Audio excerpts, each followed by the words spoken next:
DSC నియామకాల్లో జరిగిన అక్రమాలపై సీబీఐతో విచారణ జరిపించాలని మాజీ మంత్రి ఆర్కే రోజా డిమాండ్ చేశారు. తిరుపతిలో ఆమె మాట్లాడుతూ 7,000 కోట్ల ఫీజు రీయింబర్స్మెంట్ బకాయిలు పెండింగ్లో ఉన్నాయని, డిఎస్సీ పేపర్ లీకేజ్తో పాటు జీవో 420 ద్వారా 427 పోస్టులను అనర్హులకు కేటాయించారని ఆరోపించారు.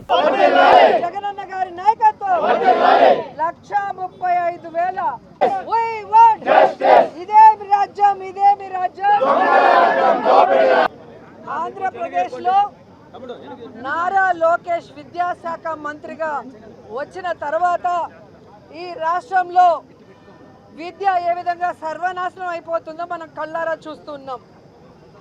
ఒకవైపు మీరు చూస్తే ఫీజు రియంబర్స్మెంట్ 7,000 కోట్లకు పైగా బకాయిలు ఉంటే ఇవ్వడు. ఇంకో పక్క స్కూల్కి పిల్లలకి యూనిఫామ్ ఇవ్వడు, బ్యాగులు ఇవ్వడు, బుక్కులు ఇవ్వడు, నాణ్యమైన అన్నం పెట్టలేడు, ఇంగ్లీష్ మీడియం ఉంటే తీసేస్తాడు, సిబిఎస్ సిలబస్ తీసేస్తాడు, ఐబీఎస్ తీసేస్తాడు. అమ్మఒడి ఇమ్మంటే ఫస్ట్ సంవత్సరం ఇవ్వకుండా ఎగనామం పెట్టాడు. రెండో సంవత్సరం మొన్న మూడో సంవత్సరం అరాకొర అది కూడా సగం మందికి వేసి సగం మందికి పంగనామాలు పెట్టాడు. ఈరోజు మీరు చూస్తే ముఖ్యంగా ఈ రాష్ట్రం అంతా కూడా నారా లోకేష్ విద్యాశాఖ మంత్రి అయిన తర్వాత నిర్వహించిన ఒక డిఎస్సిని పేపర్ లీకేజీలతో అలాగే రిక్రూట్మెంట్లు ఏ విధంగా నీచాతినీచంగా చేశారు, అర్హులైన వాళ్ళకి ఇవ్వకుండా అనర్హులకి తన అవినీతి కోసం ఏ విధంగా అంటగట్టాడో మనం కళ్ళారా చూసాం. మొన్న మీరు చూశారు ఢిల్లీలో నీట్ ఎగ్జామ్ పేపర్ లీక్ అయినందుకు జంజీస్ ఉద్యమానికి కేంద్ర విద్యాశాఖ మంత్రి ధర్మాన్ ప్రధాన్ గారు రాజీనామా చేయటం. మరి ఇక్కడ రాష్ట్రంలో డిఎస్సి పేపర్ లీక్ అయింది. అలాగే స్పోర్ట్స్ కోటాలో ఇవ్వాల్సిన ఉద్యోగాలు స్పోర్ట్స్ పర్సన్స్కి కాకుండా తమ ఇష్టానికి ఒక 420 జీవోని తీసుకొచ్చి ఏ విధంగా 427 ఉద్యోగాలకు పైగా ఆ అనర్హులకు ఇవ్వటం మనం చూసాం. మరి అలాంటి విద్యాశాఖ మంత్రి నారా లోకేష్ రాజీనామా చేయాలని ఈరోజు రాష్ట్రం అంతా కూడా విద్యార్థులు, నిరుద్యోగులు డిఎస్సిలో ఎవరైతే అన్యాయం అయ్యారో అందరూ రోడ్ల మీదకి వచ్చి డిమాండ్ చేస్తున్నారని కూడా ఈ సందర్భంగా తెలియజేసుకుంటున్నా. ముఖ్యంగా మేము ఈరోజు ఇక్కడ ఈ డిఎస్సి పేపర్ లీకేజ్ మీద సిబిఐ విచారణ జరపాలని డిమాండ్ చేస్తున్నాం.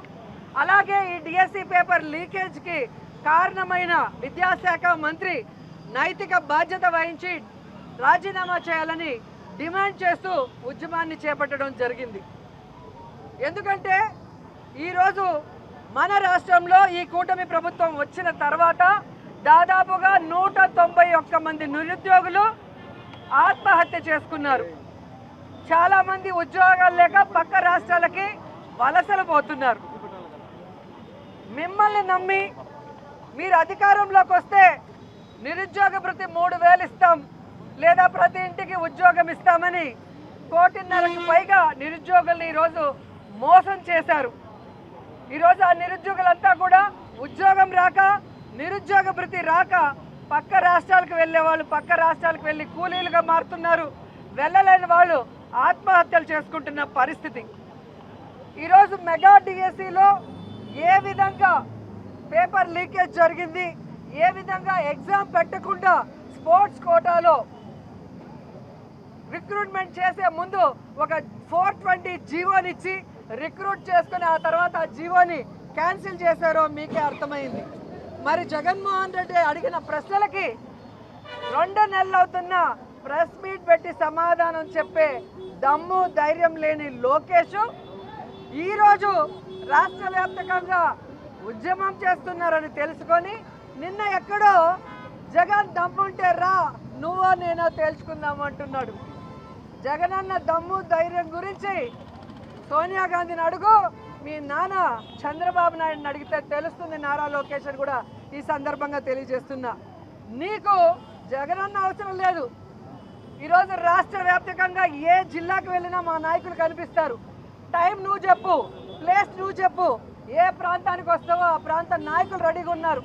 అంబటి రాంబాబు గారిని పంపించమంటారా, కురసాల కన్నబాబు గారిని పంపించమంటారా, పేర్ని నాని గారిని పంపించమంటారా, బొత్స సత్యనారాయణని పంపించమంటారా, లేదా మహిళా నాయకురాల్ని పంపించమంటారా? ఈ మెగా డిఎస్సి అంటూ దగా డిఎస్సిలో జరిగిన అవకతవకల గురించి మాట్లాడటానికని అడుగుతున్నాను. ఎందుకంటే ఈరోజు మీరు కనుక ఈ మెగా డిఎస్సిలో అవకతవకలు చేయకపోతే, మీకు సిగ్గు శరం ఉంటే సిబిఐ విచారణ చేయించండి అని కూడా డిమాండ్ చేస్తున్నాం.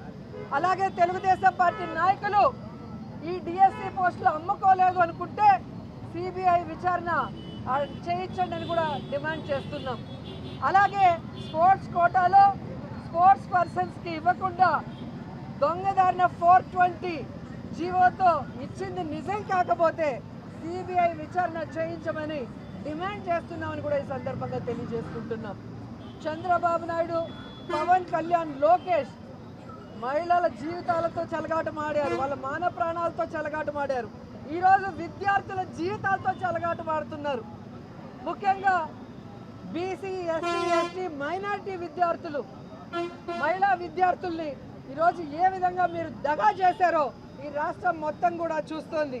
ఈరోజు మీరు చేసిన ఈ దగానికి ఫుల్ స్టాప్ పెట్టే విధంగా అనర్హులైన వీళ్ళ పోస్టులు క్యాన్సిల్ చేసి అర్హులైన వాళ్ళకి ఇచ్చేంత వరకు వైఎస్ఆర్ కాంగ్రెస్ పార్టీ విశ్రమించదని కూడా ఈ సందర్భంగా హెచ్చరిస్తున్నాం. అలాగే కేంద్ర విద్యాశాఖ మంత్రి ఎలాగైతే రిజైన్ చేసి ప్రభుత్వాలు, రాజకీయ నాయకులు జవాబుదారీతనంగా ఉండాలని ఎలా నిరూపించుకున్నారో ఈ రాష్ట్రంలో కూడా చంద్రబాబు నాయుడు గారు మీ కొడుకైన లోకేష్తో రాజీనామా చేయిస్తేనే విద్యార్థి లోకం మిమ్మల్ని గౌరవిస్తుంది, నమ్ముతుందని కూడా ఈ సందర్భంగా తెలియజేసుకుంటున్నాను. అలాగే ఫీజు రీయింబర్స్మెంట్ని వెంటనే అమలు చేసి 7,000 కోట్ల బకాయిలు తీర్చాలని కూడా డిమాండ్ చేస్తున్నాం.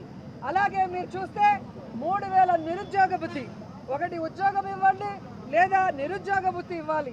ఇప్పటికే 25 నెలలు అవుతున్నా ₹1 ఇవ్వకుండా నిరుద్యోగుల జీవితాలతో చెడగాటమాడుతున్న మీకు నిరుద్యోగులే సమాధి కట్టే రోజు ఈ కూటమి ప్రభుత్వానికి వస్తుందని కూడా హెచ్చరిస్తున్నాను. అండ్ ఈరోజు మీరు రాష్ట్ర వ్యాప్తంగా చూశారు ఏ విధంగా విద్యార్థులు తమకు జరిగిన అన్యాయానికి రోడ్డు మీదకి వచ్చి నిరసన తెలియజేస్తున్నారు. ఆ అన్యాయం జరిగిన వాళ్ళని పిలిపించుకోండి, వాళ్ళతో మాట్లాడండి, వాళ్ళకి న్యాయం చేసే దిశగా అడుగులు వేయండి అని కూడా హెచ్చరిస్తూ ఈరోజు రాష్ట్రం అంతా కూడా ఈ మెగా డిఎస్సిలో అన్యాయం అయిపోయిన మరి అభ్యర్థులకి అండగా నిలిచిన యువతకి, విద్యార్థులకి, వైఎస్ఆర్సీపీ కుటుంబ సభ్యులందరికీ కూడా పేరు పేరున కృతజ్ఞతలు తెలియజేసుకుంటూ మీకోసం వైఎస్ఆర్ కాంగ్రెస్ పార్టీ జగన్మోహన్ రెడ్డి గారు ఎప్పుడూ అండగా ఉంటాడు. ఆయన వెనక అడుగులు వేయడానికి సైనికులైన మేమందరం కూడా ఎప్పుడూ అండగా ఉంటూ మీకు న్యాయం జరిగేంత వరకు పోరాడతామని కూడా ఈ సందర్భంగా తెలియజేసుకుంటున్నాం.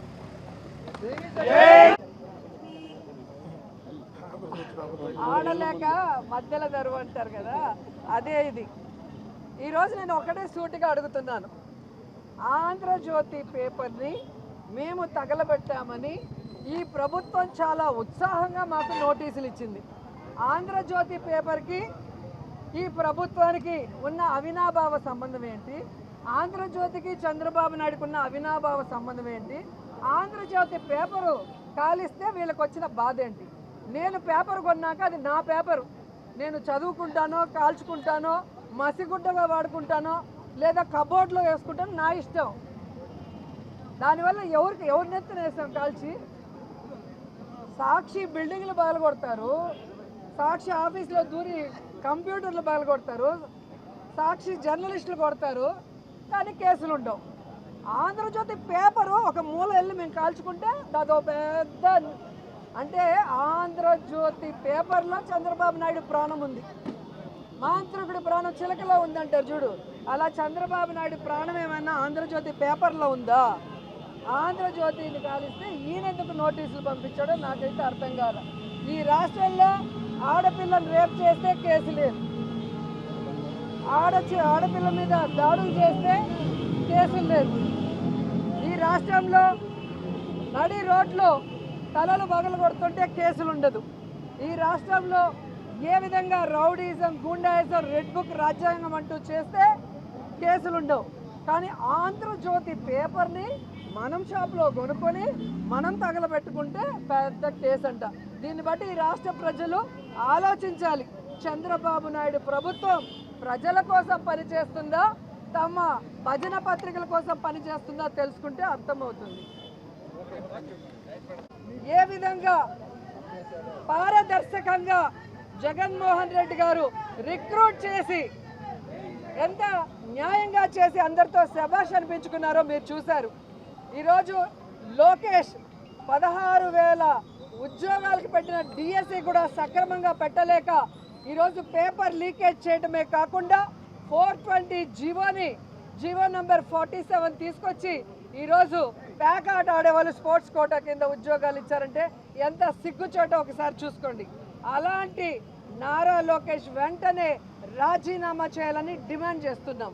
అలాగే ఈ మెగా డిఎస్సి మీద సిబిఐ విచారణ జరిపించాలని కూడా డిమాండ్ చేస్తున్నాం.